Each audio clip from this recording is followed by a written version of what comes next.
لڑکیاں واپس آ رہی ہیں۔ زالے نے گردن موڑ کر ایک نظر واش رومز کی جانب دیکھا۔ وہ لوگ واقعی آ رہی تھیں۔ شکریہ۔ زالے نے ٹشو سے اچھی طرح اپنا چہرہ صاف کیا۔ چہرہ سرخ ہو گیا تھا، پر جیسے ہی زینب لوگ میز تک آئیں کھانا بھی آ گیا۔ اس کی جانب کسی کا دھیان نہیں گیا۔ باتوں اور ہنسی مذاق کے دوران وہ مزیدار کھانا کھایا گیا۔ تم نے کہا تھا جیسے ہی تمہارا شوہر دبئی کے لیے روانہ ہو جائے گا تم مجھ سے ملنے آؤ گی۔ میری اطلاع کے مطابق وہ لوگ کل کے یہاں سے چلے گئے ہیں، پھر تم ابھی تک کیوں نہیں آئی ہو؟ ابراہیم کے لہجے میں دبا دبا سا غصہ تھا، کیونکہ وہ صبح سے اس کو فون میں لانے کی کوشش میں تھا، پر ہر دفعہ فون ساحرہ کی بجائے اس کی سانس اٹھا رہی تھی۔ وہ چلا گیا ہے تو کیا؟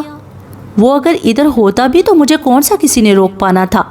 میں اگر نہیں آئی ہوں تو اس کی وجہ تمہاری بیوی ہے، جو اس وقت بھی تمہارے گھر پر موجود ہے۔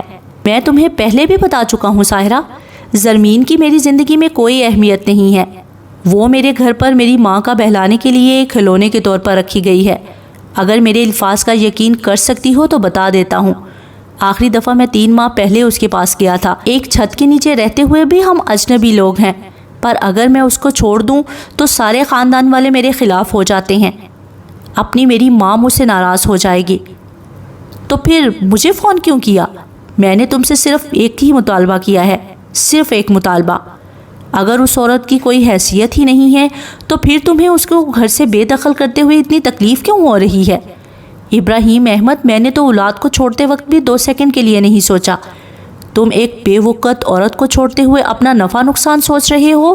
اس سے سارا سچ سامنے آ گیا ہے۔ محبت صرف میں نے کی ہے، تم نے نہیں۔ تم کل بھی بے وفا تھے، آج بھی بے وفا ہی ہو۔ وہ فون لائن میں غصے سے روتے ہوئے چیخ چلا رہی تھی۔ اگر صاحب نظر ہوتی تو جان پاتی کہ وہ کل بھی مفاد پرست تھا، وہ آج بھی مفاد پرست ہے۔ اس نے فون بند کیا تو ابراہیم نے اپنا فون سیٹ غصے سے میز پر پھینک دیا۔ یہ سچ تھا۔ آج کل اس کے ذہن پر ساحرہ پوری طرح سوار تھی، اس کو کچھ اور نہیں سوچ رہا تھا۔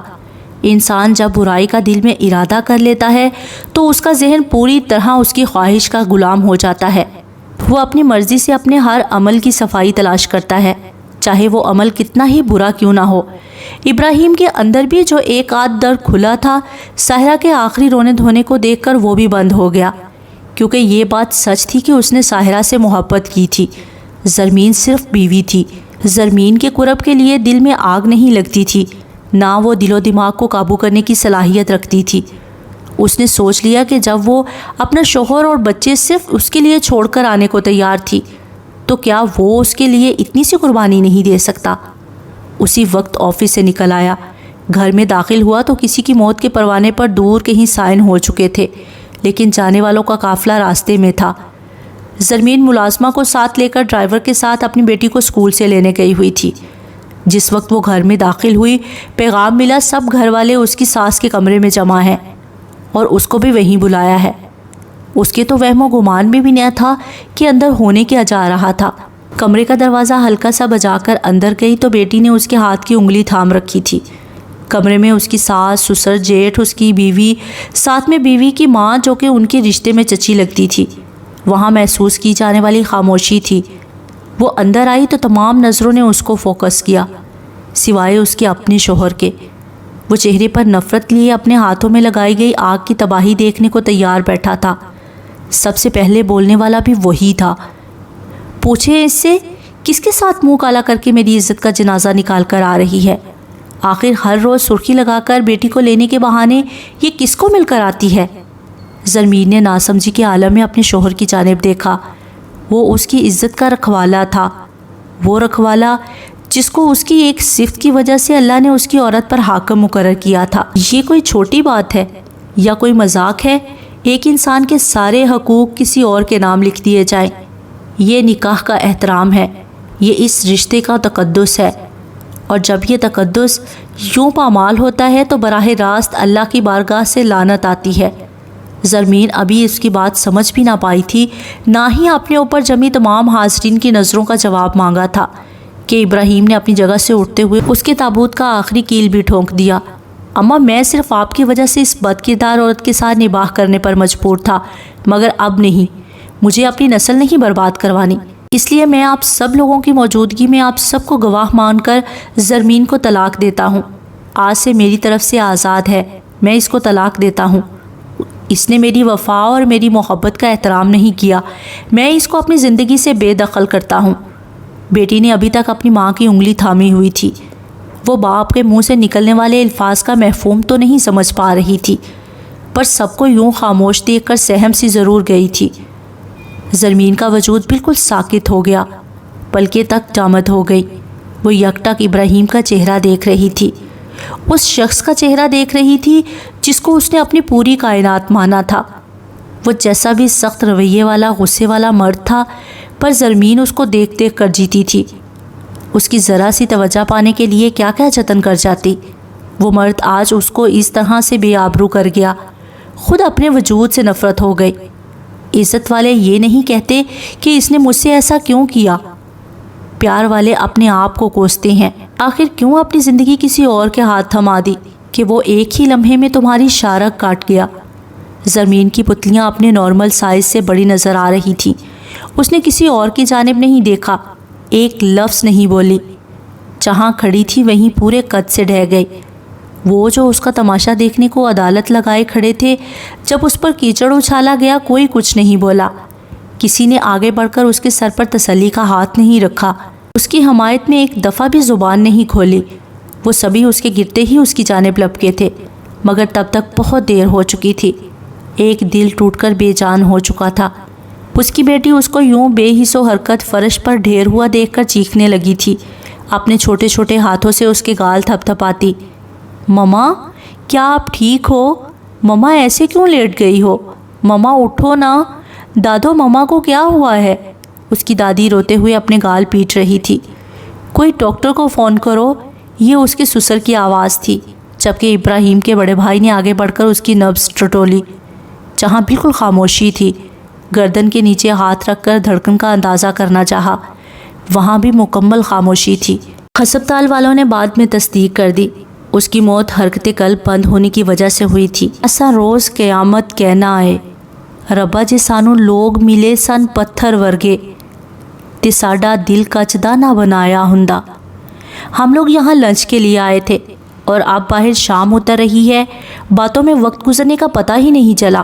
ایبک کے کہنے پر بے اختیار سب کی نظریں کھڑکی کے باہر نظر آنے والے کھلے آسمان پر گئی۔ زالے نے تشویش سے شیربخت کی جانب دیکھا۔ شیربخت، کیا خیال ہے؟ ہمیں اب نکلنا چاہیے، یہ نہ ہو کہ زیادہ دیر ہو جائے، پھر بس بھی پتہ نہیں ملے کہ نہ۔ ہاں بس نہیں ملے گی تو یہاں کون سا کوئی کسی کا ٹھکانہ ہے، یا کوئی تم دونوں کا جاننے والا رہتا ہے؟ ذرا سوچو، اندھیری رات، ساتھ میں ایک جوان لڑکے کی ذمہ داری، دیر ہو جانے کی صورت میں تم لوگوں کو رات بس اسٹیشن پر گزارنی پڑے گی۔ پتہ بھی ہے کہ بھائی نے تو جانا ہے، پھر بھی غیروں جیسی باتیں۔ زینب نے غصے سے سارا نقشہ کھینچ دیا۔ حاجرہ نے ہنستے ہوئے وارن کیا، زینی نے اس وقت کچھ زیادہ ہی ڈھونس لیا ہے، اگر آپ لوگ اس کو ناراض کرنے والی کوئی بات نہ ہی کریں تو بہتر ہے۔ اگر غصے میں آپ کے اوپر بیٹھ گئی نا تو نانی یاد آ جانی ہے، محترمہ ہیوی ویٹ فائٹر ہیں۔ سب کے لبوں پر مسکراہٹ دوڑ گئی۔ زینی نے حاجرہ کا منہ چڑھایا۔ سردار نے کافی کا سپ لیتے ہوئے زالے کو مخاطب کیا، مس گل، فکر نہ کرے، میں نے بھی اسی جگہ جانا ہے، اگر آپ کو ناگوار نہ گزرے تو میں آپ کو بھی ساتھ لے جا سکتا ہوں۔ زالے خجل سی ہو کر صفائی دینے لگی، نہیں یہ بات نہیں ہے، میں نے تو اس لیے کہا ہو سکتا ہے آپ آج ادھر ہی رکنے کا پروگرام رکھتے ہوں۔ نہیں اماں، گھر پر اکیلی ہیں، رکنے کا جواز ہی نہیں ہے، ویسے بھی میں جس کام سے آیا تھا وہ صبح ہی کر لیا تھا، بلکہ میرا خیال ہے کہ اب سب کو ہی اٹھنا چاہیے۔ اپنی اپنی کافی پی کر سب نے باہر کا رخ کیا۔ نعمان نے کہا وہ ایبک کو لڑکیوں کو چھوڑ دے گا۔ زالے اور شیربخت کو اب سردار کی گاڑی میں گاؤں کی جانب جانا تھا۔ سب ایک دوسرے کو خدا حافظ بول کر اپنی اپنی نشست پر بیٹھ گئے، سوائے زالے اور زینی کے۔ زالے زینی کا ہاتھ تھام کر ایک طرف کو لے گئی تھی۔ باہر آتے ہی وہ لوگ پیچھے چلتے ہوئے ایک دوسرے کے کان میں خسر خسر کر رہی تھی۔ پارکنگ میں اس وقت ان کی 2 گاڑیوں کے علاوہ ایک آدھ کار اور بھی موجود تھی۔ مجھے تم کو یہ سب آرام سے تفصیل کے ساتھ بتانا تھا، مگر اب وقت ہی اتنا ملا، حالانکہ میں خاص یہی بات کرنے کے لیے تمہارے پاس آئی تھی۔ تم نے اس کو ڈھونڈ لیا؟ اس کے ساتھ فون پر بھی بات کرتی ہو؟ میں مر تو نہیں گئی ہوئی تھی، ایک فون ہی کر لیتی۔ کیسے فون کرتی؟ جیسے اپنے کالے کلوٹے کو کرتی ہو؟ اب نہیں کر پاؤں گی، میں نے فون توڑ دیا ہے، مجھے اس پر بڑا غصہ ہے۔ زینی وہ میرے بارے میں سب کچھ جانتے ہوئے بھی ایسا سلوک کر رہا ہے۔ ویسے زالے ایک بات کہوں، اچھا ہے جان چھڑوا لو، اتنے بدصورت انسان کے ساتھ زندگی گزارنا بھی کون سا آسان ہوگا، اوپر سے بچے بھی کالے کالے ہوں گے۔ زالے نے آنکھیں دکھاتے ہوئے اس کو 2 ہاتھ چڑھے۔ وہ کالا کلوٹا اتنا نخرے والا ہے، میری آواز تک نہیں سننا چاہتا۔ زالے کی آنکھوں میں ابھرنے والی نمی نے زینب کو حیران کر دیا۔ زالو یہ کیا، تم اس کے لیے رو رہی ہو؟ نہیں، میں اس کے لیے نہیں رو سکتی، وہ لگتا ہی کیا ہے، پر اس دن جب برف میں میرے مارنے پر میرے ہاتھوں کو پکڑا تھا، مجھے زندگی میں پہلی دفعہ تحفظ کا احساس ہوا تھا۔ ایک آنسو پھسل کر گال پر پھیل گیا۔ تم شاید میری بات سمجھ نہ سکو، کیونکہ تمہاری زندگی میں اگرچہ والد نہیں ہے، پر بھائی کی مضبوط بیک حاصل ہے۔ تم اتنے اعتماد کے ساتھ ہر بات اس کے ساتھ کرتی ہو۔ تمہاری شخصیت کی یہ مضبوطی کہیں نہ کہیں اس میں تمہارے بھائی کا ہاتھ ہے، کیونکہ عورت کو گھر کی 4 دیواری سے اعتماد ملے تبھی وہ باہر کی دنیا کا سامنا آنکھوں میں آنکھیں ڈال کر کرتی ہے۔ ڈری سہمی عورت کہاں کامیاب ہوگی؟ میری زندگی میں باپ بھی نہیں تھا اور نہ ہی سردار جیسا بھائی۔ میں نے ساری عمر دوسروں کے چہروں پر اپنے لیے ناگواری بد اعتمادی دیکھتے دیکھتے گزاری ہے۔ ایک صرف پڑھنے کی آزادی تھی، وہ بھی تایا کہا کرتے تھے انہوں نے کسی کے ساتھ وعدہ کیا ہوا ہے۔ تائی کی لاکھ مخالفت کے باوجود انہوں نے مجھے تعلیم کے معاملے میں کوئی روک ٹوک نہیں دکھائی، اس لیے کالیا میری زندگی میں آنے والا وہ واحد مرد ہے۔ ایک لمحے کو ہی صحیح، پر جس دن وہ آیا تھا اس گاڑی میں مجھے اس پر غصہ تو تھا، پر میرے اندر اس کے لیے کوئی ناگوار جذبہ نہیں جاگا۔ مجھے اس کو وہاں دیکھ کر سکون کا احساس ہوا تھا، اسی لیے تو میں نے اس کے خلاف کوئی ایکشن نہیں لیا، ورنہ یہ فون سیدھا لے جا کر پولیس کو دے دیتی۔ وہ لوگ راہیل کے قاتل کو ڈھونڈ رہے ہوں گے۔ اگر تائی کی فیملی کو اصل قاتل تک رسائی حاصل ہو جائے تو ہو سکتا ہے وہ لوگ مجھے معاف کر دیں۔ وہ ارد گرد سے بالکل کٹ کر باتوں میں مصروف تھی، جب سردار کی آواز اتنے قریب سے ابھری کہ وہ دونوں ہی اچھل پڑی۔ تم لوگ یہ بات جانتی ہو نا، اس وقت پارکنگ میں کھڑی ہو؟ توبہ ہے، آرام سے انسانوں کی طرح بات نہیں کر سکتے تھے؟ زینی نے بھائی کے سینے پر ہاتھ مارا۔ چلو زالے، 1-2 دن یونی کا کام رہ گیا ہے، میں گھر آ جاؤں پھر کھل کر بات کریں گے۔ ابھی اپنا خیال رکھنا، ہاسٹل کا نمبر سردار کے پاس ہے، جب جی چاہے آفس سے کال کر لینا۔ ایک دوسرے کو گلے مل کر رخصت ہو گئیں۔ شکر ہے جی تم لوگوں کا اجلاس ملتوی ہوا، ورنہ میں تو ادھر بستر لگانے کا سوچ رہی تھی۔ حاجرہ کی بات پر زالے نے مسکراتے ہوئے دور سے ہاتھ ہلایا۔ دونوں گاڑیاں اپنی اپنی منزل کی جانب رواں دواں ہو گئی۔ شیر بخت اگلی سیٹ پر سردار کے ساتھ بیٹھا تھا۔ دونوں ٹریفک پر گفتگو کرنے میں مصروف تھے، جو اندرون شہر ایک جگہ پر بری طرح جیم تھی، جہاں سے نکلتے نکلتے انہیں آدھا گھنٹہ مزید ادھر ہی لگ گیا۔ آخر اللہ اللہ کر کے ٹریفک کھلی اور گاڑی آگے بڑھی۔ سالے اگلی طرف ہونے والی باتوں سے بالکل بے نیاز کھڑکی سے باہر دیکھتے ہوئے اپنی زندگی کے بارے میں سوچ رہی تھی۔ وہ جو بات اس دن سے اپنے آپ سے بھی نہیں کر پائی تھی، آج زینب کے سامنے مان کر آ گئی تھی۔ اس کی سوچ کا تسلسل گاڑی کو بریک لگنے پر ٹوٹا تھا۔ باہر اچھا خاصا اندھیرا چھا چکا تھا۔ ابھی ان کو شہر سے نکلے صرف 15 منٹ ہی ہوئے تھے، اس لیے ایک بات تو پکی تھی، ابھی وہ لوگ گاؤں سے کافی دور تھے۔ زالے کی نظر سامنے ونڈ سکرین سے نظر آتے منظر پر پڑی تو اوپر کی سانس اوپر اور نیچے کی نیچے رہ گئی۔ ایک گاڑی سڑک کے درمیان راستہ روکے کھڑی تھی، ساتھ میں 3 بڑی بڑی مونچھوں والے آدمی اسلحہ ان کی گاڑی پر تانے کھڑے تھے۔ اسی دوران ایک گاڑی پیچھے کی جانب رکی، جو کہ ایک کھلی جیپ تھی، اس میں سے بھی 4 آدمی نکلے تھے۔ زالے کی آنکھیں اس منظر پر اپنی جگہ سے ابل کر باہر گرنے کو تیار تھیں۔ وہ اپنی جگہ سے اٹھ کر دونوں سیٹوں کے درمیان آگے کو جھک کر پوچھنے لگی، یہ کیا ہو رہا ہے؟ ان لوگوں نے ہم کو کیوں روکا ہے؟ سردار بھی پریشان ہو گیا تھا۔ اس پر ایک اچٹتی نظر ڈال کر پھر سے سامنے دیکھنے لگا۔ ایک پگڑی والا آدمی اپنی بڑی مونچھوں اور داڑھی کے اندر تقریباً چھپا ہوا تھا، بس موٹی موٹی ابلی آنکھیں نظر آ رہی تھیں۔ اس نے آ کر سردار والی سائڈ پر کھڑکی بجائی۔ نہ چاہتے ہوئے بھی سردار نے دروازہ کھولا۔ اس آدمی نے بلوچی میں سردار کو کچھ کہا تھا، جس پر فوری طور پر اس کا یہ رد عمل آیا۔ سردار نے گاڑی کا انجن بند کیا، ان کو اندر سے گاڑی لاک کرنے کا بول کر باہر نکل گیا۔ یہ اس آدمی نے سردار کو کیا کہا ہے؟ کہہ رہا تھا باہر نکل کر ہماری بات سنو۔ یہ لوگ ہیں کون؟ علاقہ غیر کا آدمی ہے، کافی خطرناک ہے، بندے کو موقع پر ہی مار کر غائب ہو جاتا ہے۔ دعا کرو آج ہم یہاں سے زندہ نکل جائیں، ورنہ اپنے گناہوں کی معافی مانگنی پڑے گی۔ فرشتے حاضر ہو گیا ہے۔ شیربخت بہادر نظر آنے کی کوشش ضرور کر رہا تھا، پر چہرے پر ہوائیاں اڑی ہوئی تھی۔ دونوں کی نظریں سامنے اندھیرے میں گھور رہی تھی، جہاں واحد روشنی سامنے والی گاڑی کی ہیڈ لائٹس کی ہی تھی، وہ بھی 4-5 لوگوں نے درمیان میں ہی روک رکھی تھی۔ زالے حسب عادت اپنے ناخن کاٹ رہی تھی۔ 2-3 منٹ میں سردار لوٹا۔ چہرے پر ناقابل فہم تاثرات تھے۔ گاڑی کا دروازہ کھول کر سر اندر کیا۔ شیربخت باہر آؤ۔ شیربخت نے سوالیہ نظروں سے سردار کو دیکھا، جس نے کوئی وضاحت نہ دی۔ وہ باہر نکلنے لگا تو زالے نے اس کا ہاتھ پکڑ کر روک دیا اور سردار سے پوچھنے لگی، اس کو کیوں باہر بلایا ہے؟ مس گل، آپ پلیز ذرا چپ کر کے بیٹھی رہیں۔ چلو شیربخت باہر آؤ۔ شیربخت اب گاڑی سے نکلا ہی تھا کہ ایک کلیشن کوف والا آدمی اس کو ہاتھ سے پکڑ کر پیچھے والی گاڑی کی جانب لے گیا۔ آگے کھڑی گاڑی بھی سٹارٹ ہو کر سیدھی ہو گئی۔